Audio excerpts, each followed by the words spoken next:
নমস্কার। শুরু করছি আজকের বিশেষ অনুষ্ঠান। শ্রোতা বন্ধুরা, আজ আমরা আলোচনা করব বেদ কেন প্রাচীনতম জ্ঞানভাণ্ডার হিসেবে খ্যাত? অনেক কিছু জানবো আমরা, অনেক কিছু শুনবো।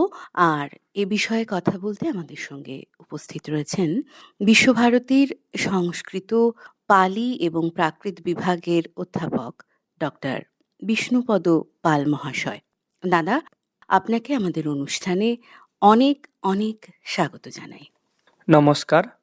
আকাশবাণী শান্তিনিকেতনকে জানাই অনেক অনেক ধন্যবাদ আমাকে এই অনুষ্ঠানে আমন্ত্রণ করার জন্য। আচ্ছা দাদা, বেদ শব্দের আক্ষরিক অর্থ কি শুনবো আপনার কাছে?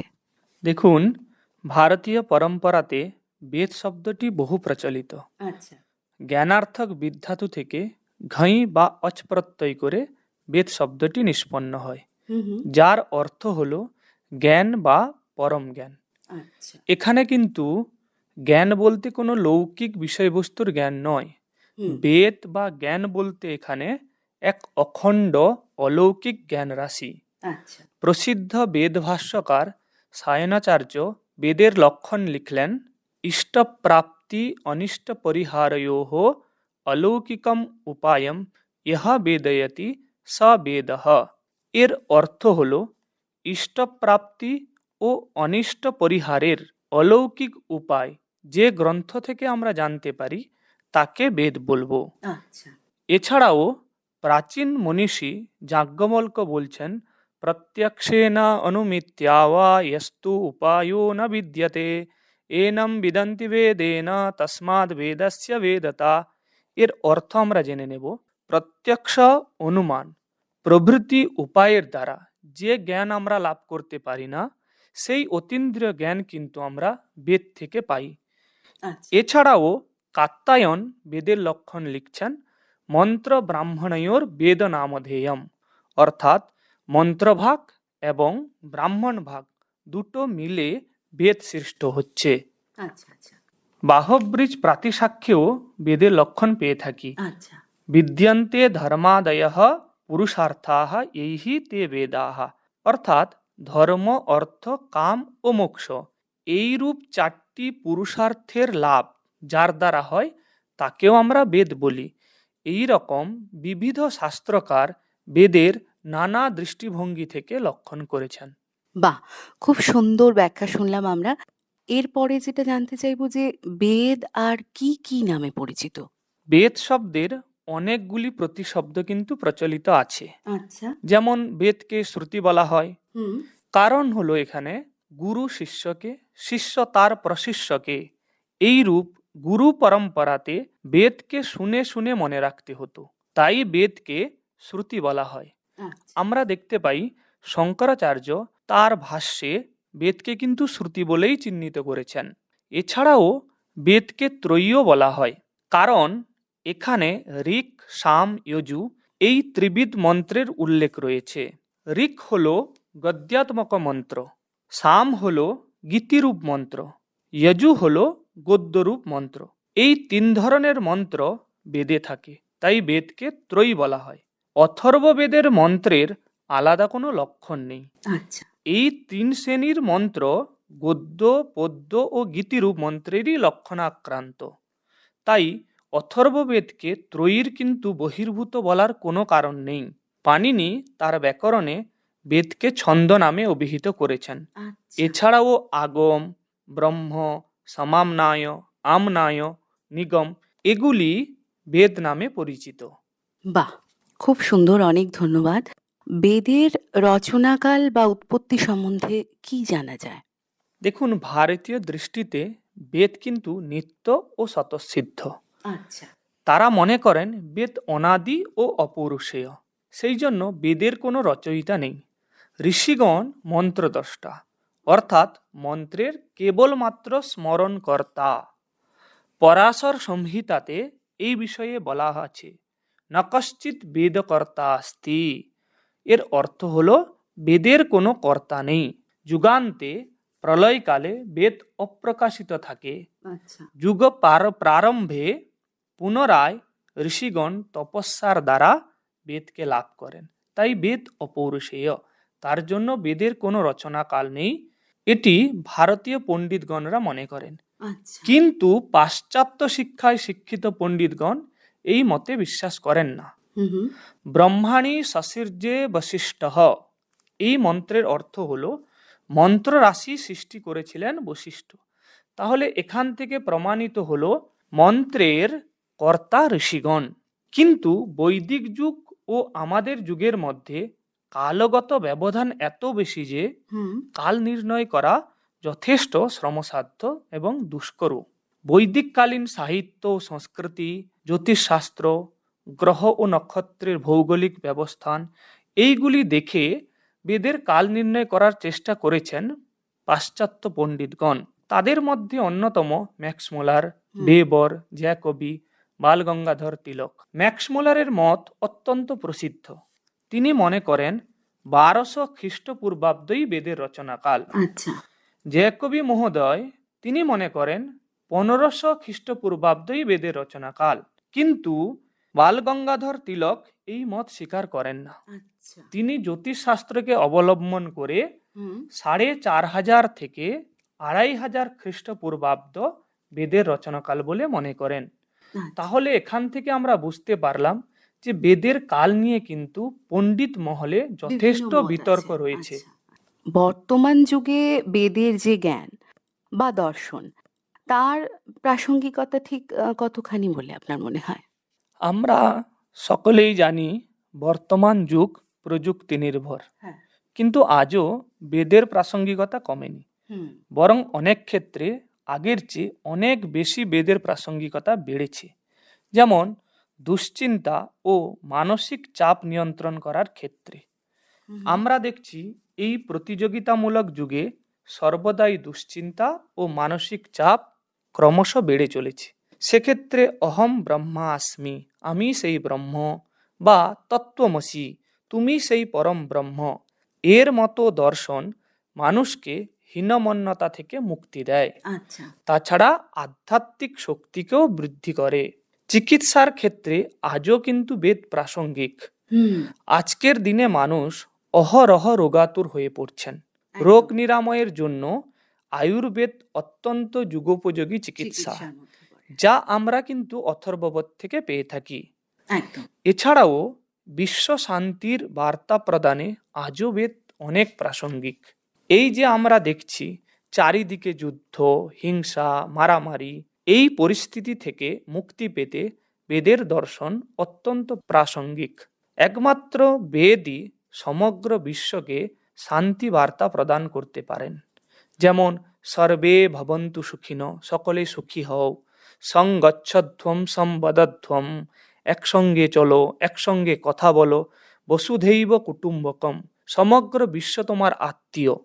এই সকল পবিত্র বেদবাণী সমগ্র বিশ্বকে এক সুতোয় বাঁধতে সক্ষম। তাছাড়াও আজকের দিনে মহাজাগতিক গবেষণা অত্যন্ত জনপ্রিয় বিষয়। মহাবিশ্বের সৃষ্টিতত্ত্ব মূলত ঋগ্বেদের 10ম মণ্ডলের নাসদীয় সূক্তে এবং পুরুষ সূক্তে পাওয়া যায়। এখানে মহাবিশ্বের উৎপত্তির আদি কারণ, তার সাথে সাথে সৃষ্টি রহস্য নিয়েও আলোচনা রয়েছে। তার সাথে সাথে আমরা দেখে নিব বেদে রয়েছে শূন্যের অবধারণা, বৈদিক গণনা পদ্ধতি, ভারতীয় জ্যামিতি পদ্ধতি, জ্যোতির্বিজ্ঞান। এই সকল যুগোপযোগী জ্ঞানের উৎস গ্রন্থ হলো কিন্তু বেদ। এছাড়াও বেদে মাটি, জল, বায়ু, অগ্নিকে দেবতা রূপে পুজো করা হয়েছে।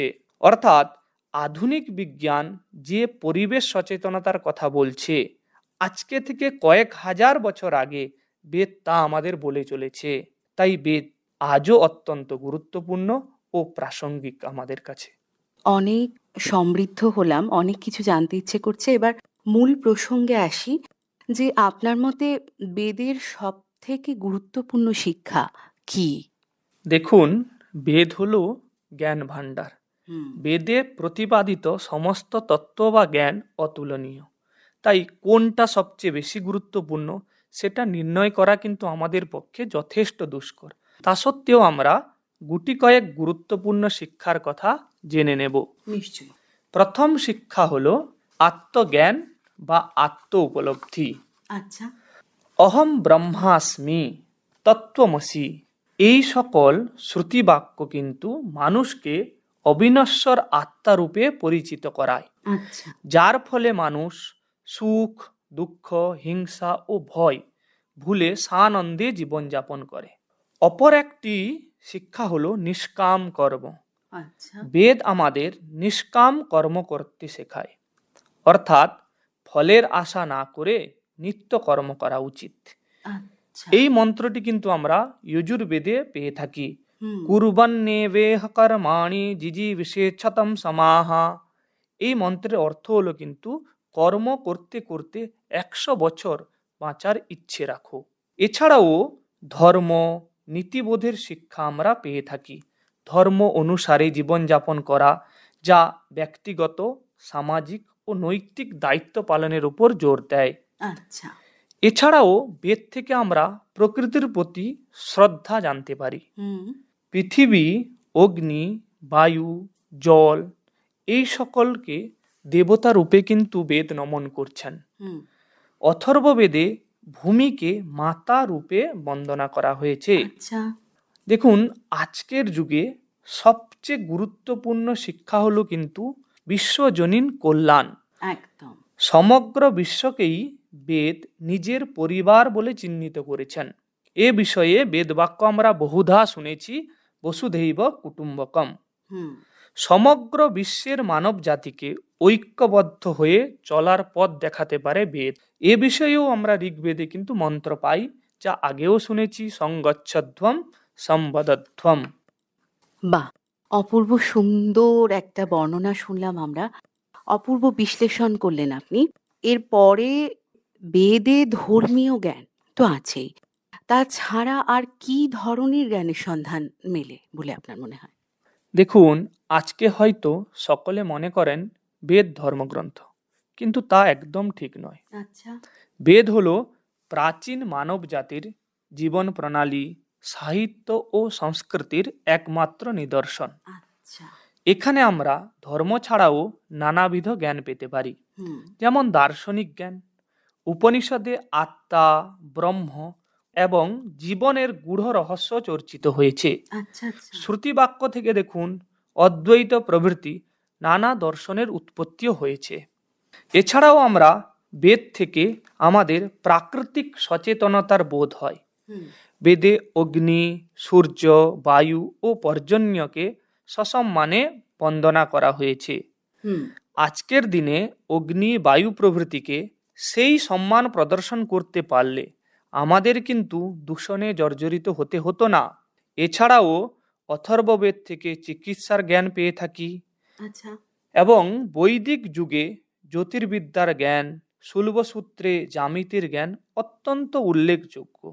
তাছাড়াও আপনারা দেখবেন ধনুর্বিদ্যা, সঙ্গীত শাস্ত্র, রাষ্ট্রনীতি, বাস্তুবিদ্যা, জাগতিক জ্ঞান, সাহিত্য, এই সকল বিদ্যা বেদে উপলব্ধ রয়েছে।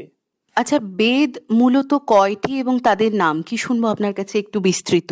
দেখুন, বৈদিক যুগের প্রারম্ভকালে বেদ মূলত অখণ্ডই ছিল। আচ্ছা।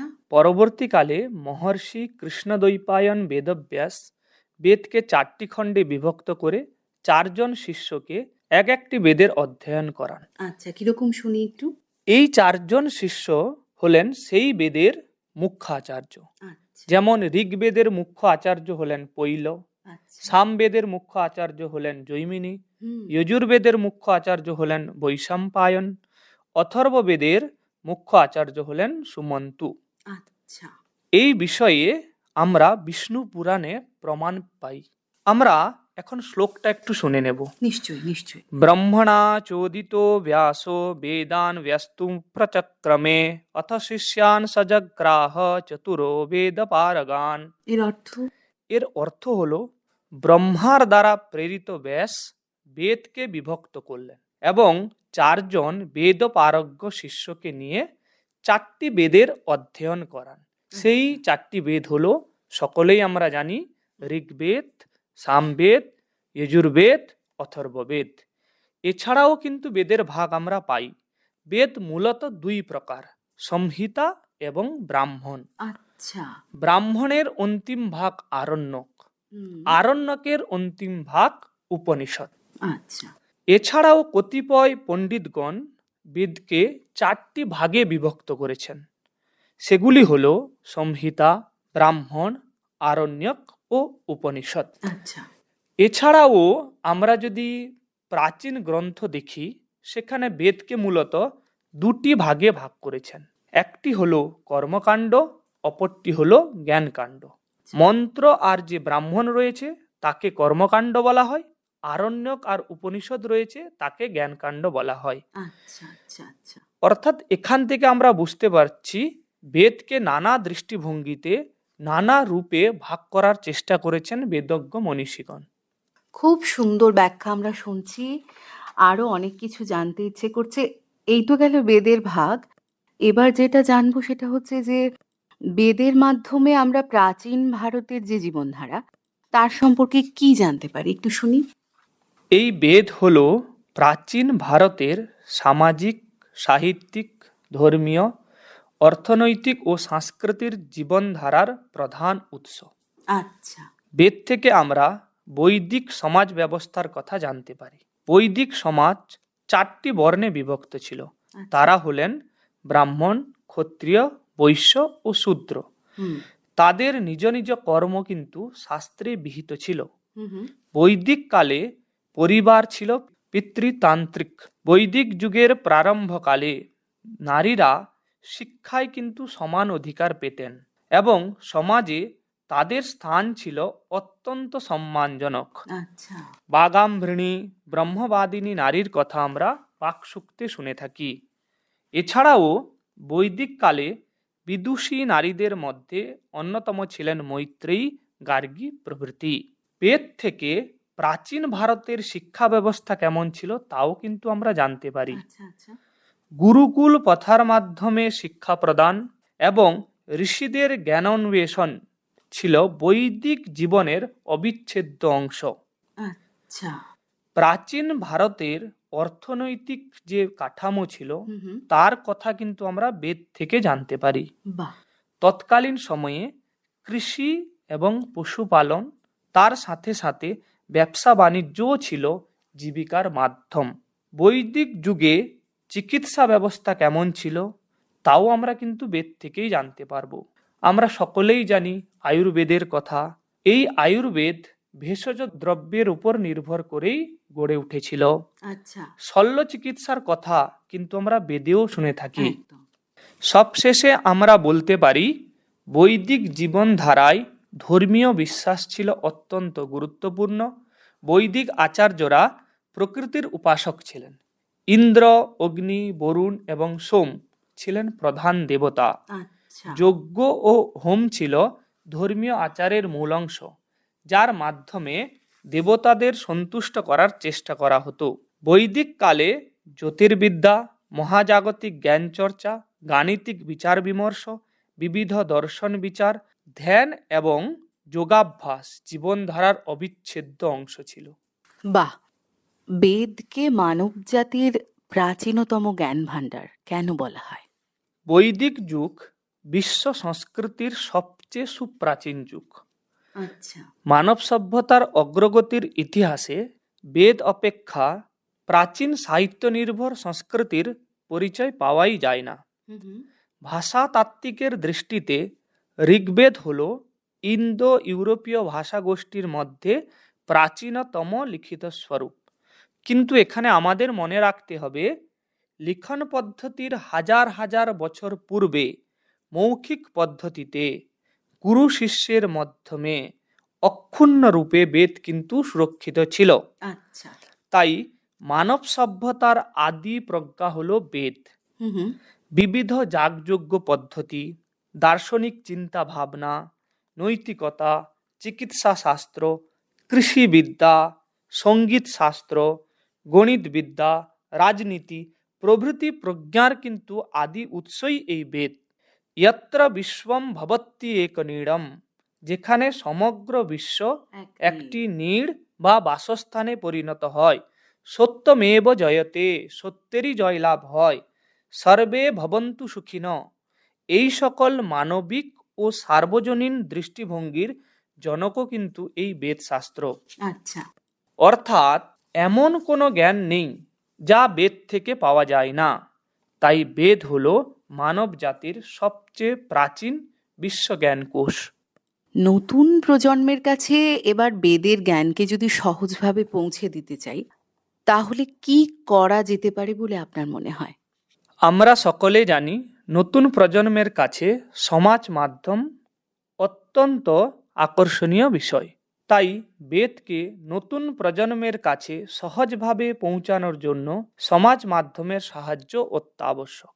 যেমন আমরা ছোট ছোট ভিডিওর মাধ্যমে মন্ত্রগুলিকে সহজ ও সরল ভাষাতে ব্যাখ্যা করে ইউটিউব প্রভৃতি সমাজ মাধ্যমের সাহায্যে প্রচার করতে পারি। হুম হুম।